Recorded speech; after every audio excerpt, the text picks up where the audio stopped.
এক প্রবাসী ভাই সুপার মার্কেটে কাজ করে। তো ওই দিন দেখা হইল ভাই আর ভালো লাগে না, বিদেশ চলে যাবো ভাই। অথচ হে যেমনি এমনি আরো 20 বছর বিদেশ করতে পারবো।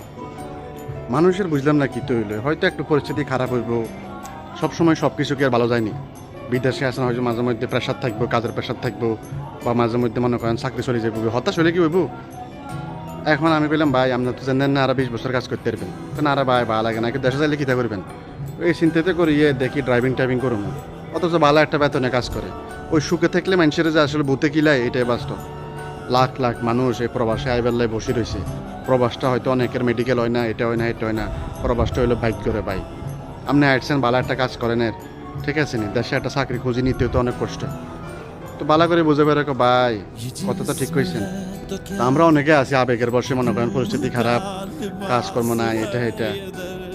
ভাই যেমনি আছেন ভালো আছেন, ঠিক আছে, দেশে যাবার কথা চিন্তা করলে একটা জিনিস মাথায় রাখবেন, কি করি খাইবেন। আর লক্ষ লক্ষ মানুষ প্রবাসে আইবারলে বসে রয়েছে, ঠিক আছে, নসিবে পারেন না, টাকার লাই পারেন না।